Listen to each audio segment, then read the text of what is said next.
Quand se lèvera la génération qui aura le pouvoir de repousser la destruction et de chercher ce qui demeure au milieu du brasier? Il existe des consécrations qui naissent d'ordination, il y en a qui naissent d'onction, d'autres naissent de manteaux spirituels, et enfin, il y a des consécrations orchestrées par les dimensions célestes. Vous entendez le serviteur de Dieu vous dire qu'il est allé au ciel 3 fois. Demandez-lui si sa vie est restée la même à son retour. Si vous pénétrez dans certaines dimensions, votre vie sera transformée à jamais, je vous l'assure, car ces royaumes ont des lois. Il y a des hommes sur terre qui marchent comme des anges. Lorsqu'ils entrent dans des villes, les démons sont expulsés. Ils n'ont pas besoin de crier pour les lier. En réalité, dès leur arrivée, une annonce retentit dans le territoire. Si tu es un démon, ne possède personne cette semaine. Je vous le dis, ce n'est pas une croisade. Dès qu'ils entrent dans une région, ils annoncent à tous ceux qui possèdent des gens de s'en aller et de quitter la ville. Les sorciers et les magiciens sont avertis.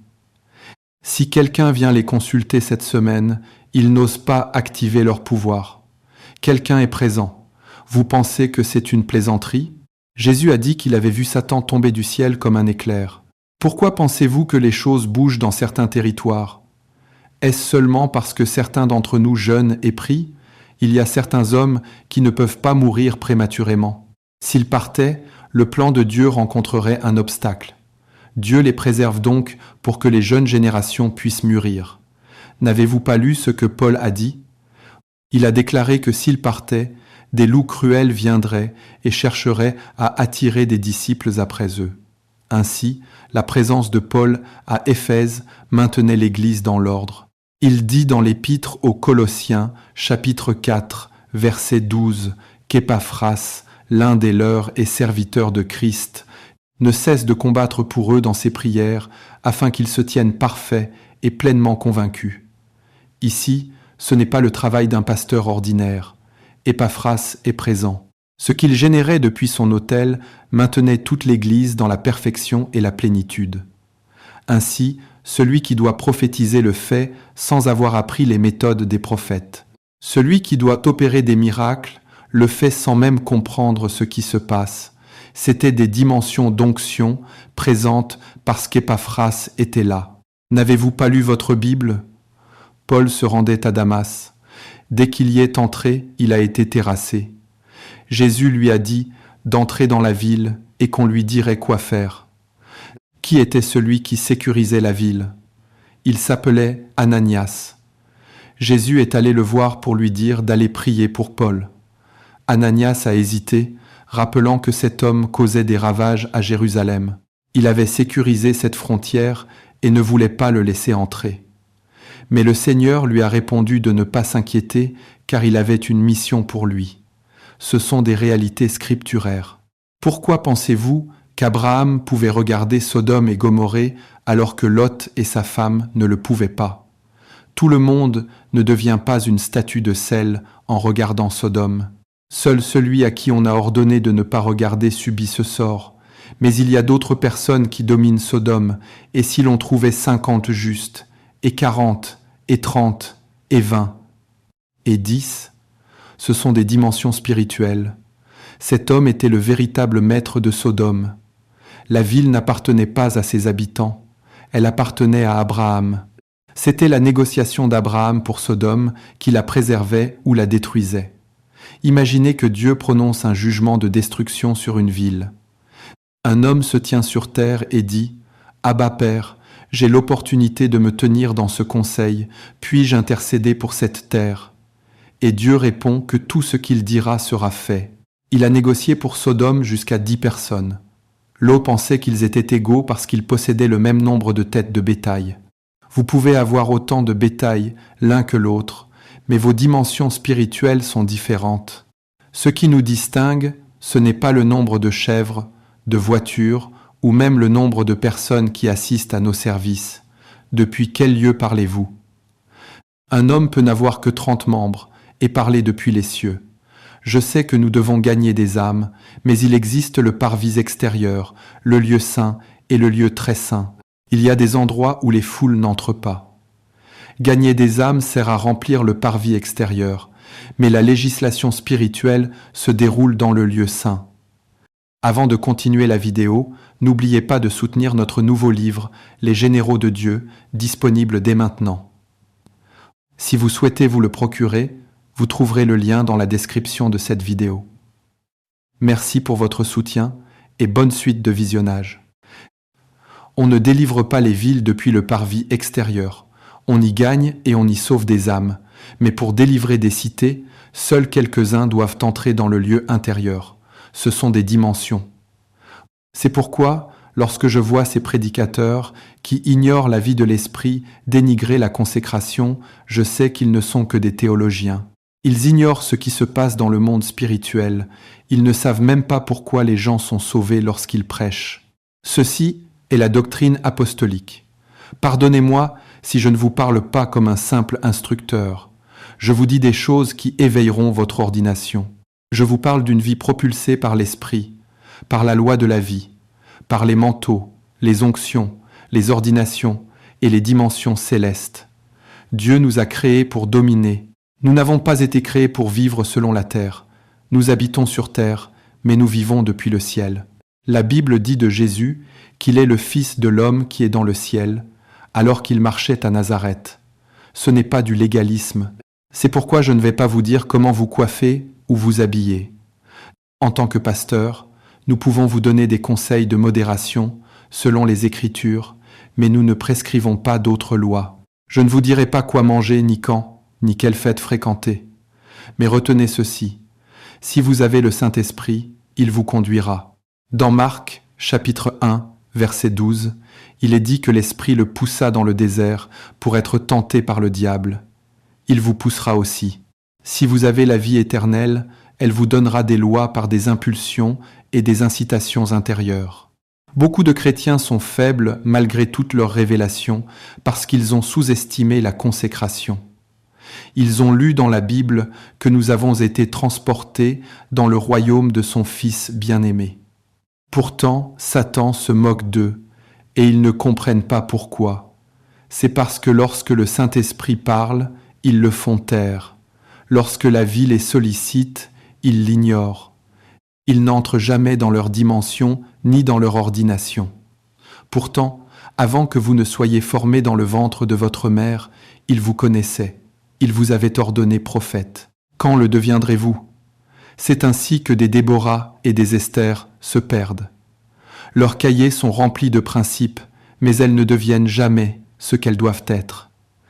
Les Paul, les Mardochée, les Jérémie, les Pierre et les Jacques de notre génération se perdent.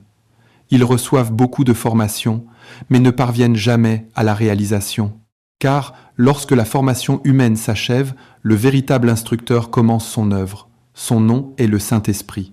C'est lui qui, lorsque vous rentrez chez vous, vous annonce que vous ne dormirez pas pendant les 7 prochaines nuits. Cela ne fait pas partie du programme d'études. Nous n'avons pas le pouvoir de l'enseigner, mais il y a le Maître, le Gouverneur, celui qui a façonné votre âme. La Bible dit qu'il y a un esprit dans l'homme, mais c'est le souffle du Tout-Puissant qui lui donne l'intelligence. Cela ne s'apprend pas en formation, c'est l'œuvre de l'Esprit.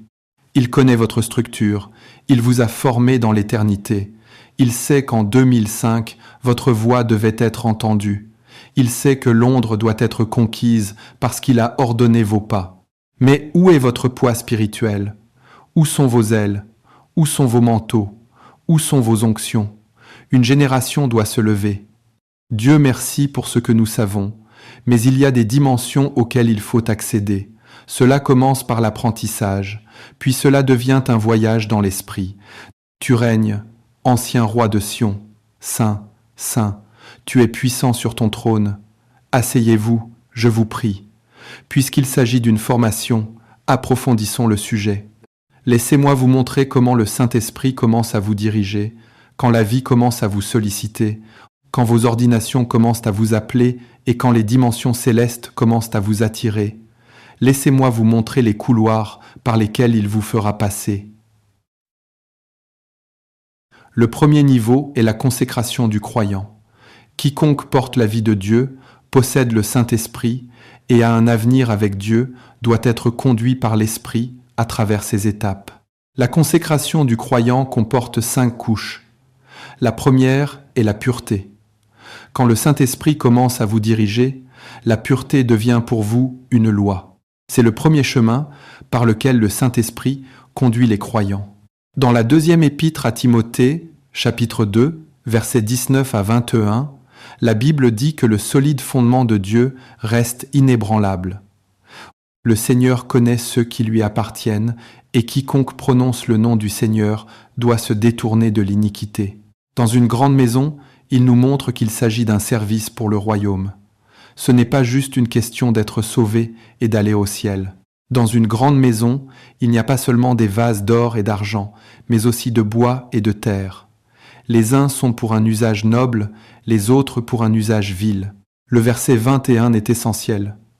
Si donc quelqu'un se purifie, il sera un vase d'honneur, sanctifié, utile à son maître, prêt pour toute œuvre bonne. Savez-vous pourquoi Paul enseignait cela ? Au verset 6 et 17 de ce même chapitre, il mentionne 2 jeunes hommes, Hyménée et Philette. Ils parlaient beaucoup, mais leur tête était pleine d'erreurs. Bien que leur révélation fût fausse, ils avaient des livres. Ne voyez-vous pas cette génération ? Des gens sans vie spirituelle transportent des livres et débattent de choses qu'ils ignorent. Et quand vous leur demandez de le prouver, il n'y a aucun résultat. Paul dit que tout le monde peut venir prêcher ce qu'il sait, mais que la manière dont Dieu reconnaît les siens, c'est qu'ils sont conduits par l'Esprit. Ils sont animés par la vie. On les reconnaît car ils se purifient eux-mêmes. Ceux qui vous disent de cohabiter avec le péché sous prétexte que vous êtes pardonnés ne connaissent pas la vie de l'Esprit. Ils ne savent pas de quoi ils parlent. Si un homme se purifie, il devient un vase d'honneur. C'est celui-là qui est qualifié pour l'usage du Maître. C'est pourquoi vous avez besoin de consécration pour marcher par la foi. Vous ne pourrez jamais devenir puissant entre les mains de Dieu, ni même envisager de prendre un territoire si les princes de ce monde trouvent quelque chose en vous. Jésus a dit que le prince de ce monde venait et qu'il n'avait rien en lui. Il n'a pas pris le dessus simplement parce qu'il était le Fils de Dieu. S'il n'a pas pris le dessus uniquement par son titre, pensez-vous y arriver ainsi ? Ainsi, quand l'Esprit vous conduit dans la consécration, la première étape est le chemin de la pureté. Il est dit de sortir du milieu d'eux et d'être pur, de ne pas toucher à ce qui est impur. Dans la deuxième épître aux Corinthiens, chapitre 6, verset 17, il est précisé que ceux qui portent les vases de Dieu doivent être purs. Paul disait dans la première épître aux Corinthiens, chapitre 9, verset 27, qu'il traitait durement son corps et le tenait assujetti. Je vous parle de la vie dans l'esprit. C'est ce qui rendra vivante la connaissance qui est dans votre tête et dans votre esprit. La pureté est une obligation. C'est par là que Dieu fait passer les hommes. C'est ce que la vie en vous réclamera. Elle crie « Abba Père » et elle crie « Pureté ». Vous ne pouvez pas cohabiter avec l'iniquité parce que vous avez été unis à un Dieu saint. Et pour beaucoup d'entre vous qui assistez à cette conférence, s'il y a une chose secrète que vous entretenez, la grâce de vous en détacher repose sur vous dès maintenant. Le deuxième point de la consécration du croyant est le service. Cela mettra en vous une fin de servir Dieu. Romains, chapitre 12, verset 11, dit d'avoir du zèle et non de la paresse, d'être fervent d'esprit et de servir le Seigneur. Savez-vous pourquoi nous devons supplier les gens dans cette génération ? Vous leur demandez d'apporter ceci ou de poser cela, et ils réclament un paiement. Tout le monde se comporte en mercenaire. Je ne dis pas que l'Église ne doit pas avoir de personnel rémunéré, mais si vous venez dans la maison de votre Père et que vous exigez d'être payé pour tout, que ce soit en argent ou en nature, alors vous êtes un mercenaire.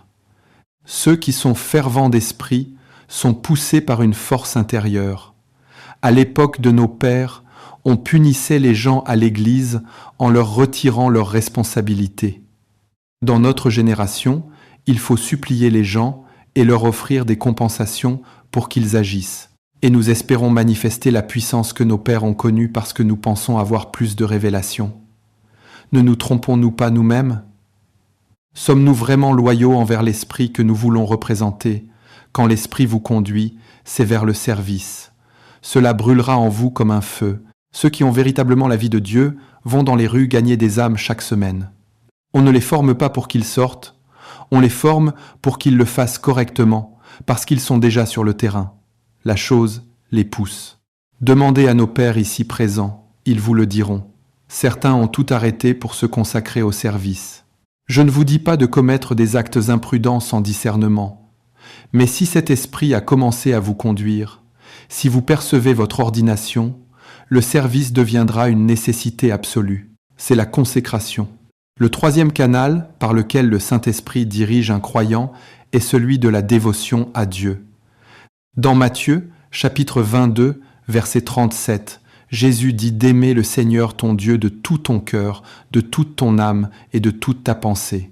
Si des personnes doivent diriger la prière pour que vous puissiez prier, c'est que quelque chose ne va pas spirituellement. Dans cette génération, pour que les gens prient, il faut un clavier, une batterie et un meneur qui transpire et crie avant qu'ils ne parviennent à dire merci à Jésus. C'est une génération mourante. Posez des questions sur nos pères dont nous aimons imiter l'apparence. À leur époque, les veillées de prière duraient de 18h à 6h du matin, sans mise en scène ni divertissement. Lorsque vous arrivez à l'église, ils sont déjà en train de prier, et ils ont prié ainsi toute la matinée. Il y avait des époques où ils allaient prier dans la brousse, là où il n'y a pas de clavier. Aujourd'hui, nos veillées commencent à 23h et se terminent à 3h du matin. Et sur cette veillée, qui débute à 23h, la mise en scène dure 2 heures. On m'a même dit qu'ici, au Royaume-Uni, on prend parfois du café. Le serviteur de Dieu nous avertissait. Il disait de ne pas être aussi froid que notre environnement. Générer cette ferveur de l'intérieur. Il y a une turbine en vous. Quand le Saint-Esprit est venu, l'une des dimensions de puissance qu'il a placée en vous s'appelle la dynamie. C'est une force qui possède la capacité de créer un changement intrinsèque. C'est un pouvoir inhérent. Le problème est qu'on ne nous a pas enseigné que ce moment où vous ressentez le besoin de jeûner, c'est un programme qui s'active, un algorithme spirituel qui s'ouvre. On ne vous a pas appris que ce moment où vous aviez envie de vous réveiller la nuit pour chanter était un programme. Si vous aviez cédé à ce programme, vous auriez déjà vécu des rencontres surnaturelles. Cela peut commencer par la prière, le jeûne ou l'adoration, mais le voyage ne s'arrête pas là. Dieu vous amène à un endroit où vous pouvez entendre « Monte ici », car c'est une convocation. Les princes s'organisent. Un quorum est en train d'être créé. On cherche des gouverneurs de territoire. On cherche des représentants. Comment nous appelle-t-on ? On nous appelle l'Ecclésia. Cela signifie qu'il n'y a pas de simples membres ici, mais des citoyens. Chacun est le représentant d'un territoire. Ainsi, quand vous commencez à pratiquer la dévotion, c'est pour acquérir un rang afin de représenter votre propre circonscription spirituelle. C'est cela, la consécration. L'Esprit vous pousse vers la dévotion, parce qu'il y a un vide à combler. Il ne devrait pas être dit à votre sujet « Un tel, où es-tu » Dieu est entré dans le jardin et a dit « Adam, où es-tu ? Ta circonscription est vacante. Certains d'entre vous l'ignorent. Mais dans l'esprit, vous faites partie du nombre des intercesseurs pour Londres. Mais comment pouvez-vous le savoir si vous n'avez pas une dévotion commune par la prière et le jeûne ? Comment savoir quand les princes se réveillent la nuit et génèrent de l'encens sur la terre ? Comment savoir, quand la part prophétique est révélée, que certaines personnes doivent se rendre sur un pont à minuit pour prononcer des paroles ? Comment le saurez-vous ? Nous sommes tous des spectateurs. À chaque croisade, nous nous rassemblons. Mais où sont ceux qui savaient ce que Dieu voulait faire avant même que cela ne commence ? C'est pour cela que le Saint-Esprit nous conduit dans la consécration. Cela commence par la dévotion quotidienne dans la prière, le jeûne et l'étude, car il veut vous emmener quelque part, et cela ne s'arrête pas là. Cela commence par la pureté, se poursuit par le service, puis par la dévotion, et avance ensuite vers l'intégrité. Car à mesure que vous ferez ces choses, la célébrité viendra, l'argent viendra, l'honneur viendra. L'idée de l'intégrité est que Dieu seul soit votre centre d'intérêt. Rien ne doit détourner votre regard de Dieu, sinon comme Pierre, vous coulerez. Le Saint-Esprit placera donc des lois autour de vous. Ceux qui nous ont formés nous ont donné 3 domaines fondamentaux: l'argent, l'orgueil et les relations avec le sexe opposé. Il y en a beaucoup d'autres, mais ceux-là sont les bases. Si vous voulez avoir de l'intégrité, on ne devrait pas pouvoir vous questionner sur l'un de ces sujets sans que vous restiez ferme. À l'époque de nos pères, vous pouviez envoyer votre fille apprendre auprès du pasteur et elle y vivait pendant des mois. Aujourd'hui, si votre fille rend visite au pasteur trop fréquemment, vous vérifiez de quoi il discute. Et quand ils créent un scandale, ils veulent que nous venions les défendre en ligne. D'où vous connaissons-nous ? On peut discerner leur esprit à travers la convoitise qu'ils manifestent. Certains pasteurs sont devenus tellement matérialistes. Ils portent plus de vêtements de marque que les stars de ce monde. Je ne dis pas qu'il y a un mal à être élégant. Mais pourquoi ces choses préoccupent-elles votre âme alors qu'il y a des territoires à reconquérir ? Il y a des âmes à gagner. Aujourd'hui, même en direct, ils essayent de vous montrer leur ceinture ou leur montre de luxe. Encore une fois, je ne vous impose pas une loi interdisant de bien vous habiller. Mais quand vous voyez une personne sensuelle, vous n'avez pas besoin de beaucoup de discernement pour savoir qu'un autre Dieu habite son âme. Cela commence quand le diable commence à tordre leur intégrité. Aujourd'hui, si l'on veut enquêter sur un pasteur, il s'évanouit de peur. Pourquoi ? Des chrétiens disent travailler dans des organisations et, quand on les audite, ils viennent demander à Dieu de les délivrer. Qu'entendez-vous par là ? C'est votre occasion de briller. La Bible dit qu'on ne trouva rien contre Daniel. Il n'avait pas besoin de préparation particulière. Sa vie elle-même était une préparation. On ne peut trouver aucune faute en lui. Son intégrité est intacte. C'est cela la consécration. Ce sont ces choses que nous avons perdues. C'est pourquoi il est même risqué pour Dieu de nous confier certaines autorités. Imaginez si Dieu nous donnait à tous, ici présents, une autorité telle que tout ce que nous disons dans ce pays s'accomplisse. Pensez-y. Le chaos qui frapperait ce pays en une semaine. La première chose que certains demanderaient, c'est un visa pour toute leur famille. Vous ne penseriez même pas au royaume. Vous diriez que toute ma famille reçoive la citoyenneté britannique. C'est la première chose. Et une fois qu'il serait là, vous créeriez un bureau. Quiconque a besoin de la citoyenneté, venez, c'est votre percée. Et vous resteriez là à distribuer la citoyenneté avec le pouvoir censé établir le gouvernement de Dieu. Et quand nous venons à l'Église, nous utilisons des larmes. Voulez-vous tromper un esprit immortel avec des larmes ? Il sait ce qu'il y a dans votre cœur avant même que vous ne priez. Vous criez « Seigneur, donne-moi la puissance, nous te servons. » Vous, l'argent que vous avez, comment me sert-il ? Comment votre temps me sert-il ? Comment votre énergie me sert-elle ? Et vous voulez que j'ajoute de la puissance ? Quand le Saint-Esprit commence à vous conduire, l'une des premières choses est l'intégrité. La Bible dit « Que votre oui soit oui et que votre non soit non. » Elle dit que tout ce qui va au-delà vient du péché. Cela ne vient pas de Dieu, c'est Satan qui vous a inspiré. C'est la consécration. Une génération se lèvera où, si l'on veut trouver la vérité, on dira « Cherchez des chrétiens ». Vous n'aurez pas besoin d'un pasteur, n'importe lequel fera l'affaire. Si vous êtes seul dans une organisation, vous serez l'unité de contrôle de la qualité.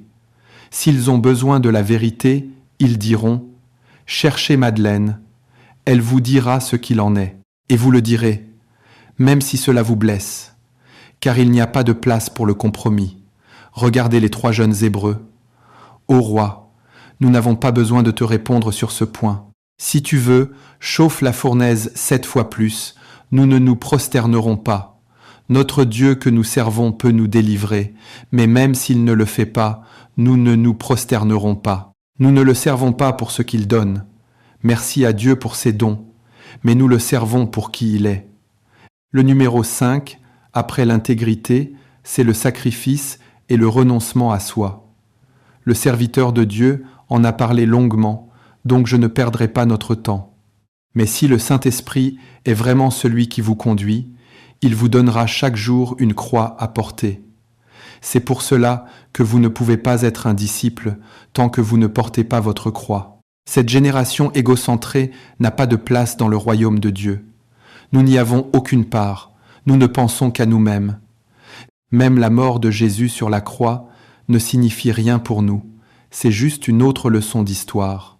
Et si c'est vrai, nous remercions Dieu pour le salut, mais nous ne nous en soucions pas davantage. Pourtant, Paul a dit que l'amour de Christ nous presse. Il a dit dans la 2e épître aux Corinthiens, chapitre 5, versets 14 et 15, que si un seul est mort pour tous, ceux qui vivent ne doivent plus vivre pour eux-mêmes, mais pour celui qui est mort pour eux. C'est sur cette base que vous pouvez présenter votre corps comme un sacrifice vivant. Romains, chapitre 12, verset 2 dit « Je vous exhorte, frères, à offrir vos corps. Vous commencez donc par vous-même. Si vous avez offert votre corps, rien de ce que vous possédez n'est trop grand pour être offert, de votre temps à votre énergie, en passant par vos ressources ou votre famille. Vous pensez que le christianisme est arrivé jusqu'ici grâce aux théologiens ? Ce sont les martyrs qui ont porté le christianisme d'une génération à l'autre. Merci pour les débats scolastiques dans les institutions intelligentes. Ils sont très importants. Mais lorsqu'il s'agit de l'immortalité de l'Évangile, outre la vie qui le soutient, il y a aussi le sang des martyrs qui emporte le fardeau. Il y avait des hommes que l'on brûlait sur le bûcher et qui ne révélaient pas où se trouvait la Bible pour qu'elle puisse entrer dans une autre ville. C'est cette génération, qui ne connaît que les services de miracles, qui ferait péricliter le christianisme s'il dépendait d'elle. Pour que la Bible ne soit pas détruite, certains ont été capturés, ont vu leurs enfants et leurs femmes tués, mais ils sont restés fermes. Quand on les tuait, ils rendaient grâce à Dieu parce qu'ils partaient au ciel plus rapidement. J'ai entendu l'histoire d'un homme nommé John Hus. Il voulait le brûler sur le bûcher avec son fils. Le père et le fils se sont regardés et ont rendu gloire à Dieu. Ils ont dit « Aujourd'hui nous allons embraser cette ville ». Qu'était-ce ? Alors qu'il mourait, il a prononcé une prophétie. Comme le nom Hus signifie aussi oie, il a dit « Vous brûlez une oie aujourd'hui, mais dans 100 ans, une nuée d'oies se lèvera. » 100 ans plus tard, Martin Luther s'est levé avec ses 95 thèses et a bouleversé une nation entière. Il savait que même leur mort était un témoignage. J'ai entendu parler d'un homme appelé Saint-Denis. Il entrait dans une ville pour prêcher et fut capturé. Alors qu'ils voulaient le tuer, il leur a prêché l'Évangile. Ils ont refusé et l'ont décapité. Il a alors ramassé sa tête au sol et a commencé à prêcher. Quelle puissance dépassait alors la biologie ? Mais comment pouvez-vous être ainsi si vous n'étiez pas déjà mort avant de sortir ? La raison pour laquelle on ne pouvait pas les détruire est qu'ils étaient déjà des êtres crucifiés. Lorsqu'ils apparaissaient, c'étaient des morts vivants. Quel était l'intérêt de leur tirer dessus ou de les décapiter ? Ils étaient déjà morts. Actes, chapitre 5, versets 15 à 26, parle de Paul et Barnabas comme d'hommes qui ont livré leur vie pour l'Évangile. Je parle de sacrifice. Cela commence par l'offrande de vos lèvres, mais cela va jusqu'à offrir votre corps comme un sacrifice vivant. C'est ce qui fait d'un croyant quelqu'un de consacré à Dieu et un témoin du royaume. Il doit y avoir de la pureté, du service, du sacrifice et du renoncement à soi. Vous devez posséder ces choses. Ce sont vos insignes dans l'esprit. Et pour ceux qui sont capables d'aller au-delà, Dieu vous introduit alors à ce que nous appelons la consécration de l'intendance. Alors que la consécration du croyant est une consécration des sens, la consécration de l'intendance est celle de la compétence. Dieu veut voir jusqu'à quel point vous maîtrisez les éléments, car il y a des choses qui ne vous seront confiées que si vous maîtrisez les bases. Dieu ne vous permettra pas de gérer certaines sommes d'argent si vous n'avez pas maîtrisé l'argent. Dieu ne vous laissera pas assumer certaines responsabilités si vous n'avez pas maîtrisé votre temps. Car s'il place ces responsabilités entre vos mains, vous gaspillerez le temps du royaume et le plan de Dieu. Il vient donc un moment où Dieu commence à vous juger, à vous conduire et à vous gouverner, sur votre capacité à démontrer votre loyauté avec les ressources. C'est la consécration de l'intendance. Il faut lire l'histoire pour trouver des hommes qui ont perfectionné cela. Il y avait des gens qui, chaque jour de leur vie, consacraient 2 heures à la prière et 3 heures à l'évangélisation, et ils l'ont fait jusqu'à leur rencontre avec Jésus. Il y avait des gens qui se sont donnés à l'abnégation. Cela signifie que pour chaque somme d'argent qui leur arrivait, tant qu'ils avaient de quoi manger, les vêtements n'étaient pas un problème et le reste allait aux missions. Vous pouviez trouver un homme qui, pendant 30 ans, n'a porté que des chemises noires. En vérifiant, on découvrait qu'il était millionnaire. On se demandait ce que cela signifiait, et la réponse était qu'il avait sacrifié ce niveau de gloire pour le royaume. Certains ont quitté leur territoire pour aller vivre dans des lieux désolés. Lisez l'histoire des Moraves. Certains se sont vendus comme esclaves pour pénétrer en Europe, car il n'y avait aucun autre moyen d'entrer dans ces pays. Ce sont ces genres de doctrines que Satan a supprimées de notre génération. C'est pourquoi nous ne pouvons pas accomplir de grandes choses pour Dieu. Des gens arrivaient à la frontière et disaient « Je veux vendre un esclave. Qui est-ce ? C'est moi. » Ils se vendaient, prenaient l'argent pour le donner à des œuvres de charité et s'en allaient. Pourquoi ? Pour pouvoir franchir la frontière suivante. Même s'ils ne prêchaient à personne, ils libéraient au moins la prière, et cette prière devenait une semence pour que quelque chose d'autre surgisse. Pensez-vous que nous puissions faire ces choses avec notre égocentrisme ? C'est pour cela que le christianisme ressemble à un conte. La Bible devient comme un livre de contes de fées parce que nous ne pouvons pas prouver ce qui s'y trouve. L'intendance consiste à s'assurer que leur temps et leurs ressources ont une valeur éternelle. Encore une fois, je ne vous donne pas de règles.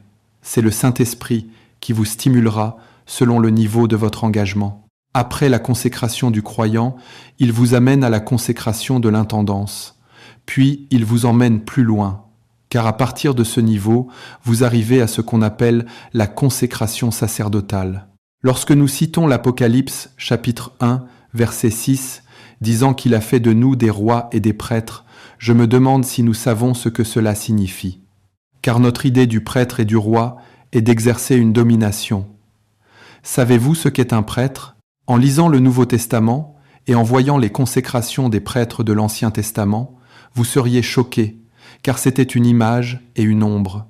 Vous êtes censés vivre cela maintenant sous l'inspiration du Saint-Esprit. Je n'ai plus beaucoup de temps, je vais juste les énumérer et vous irez les étudier.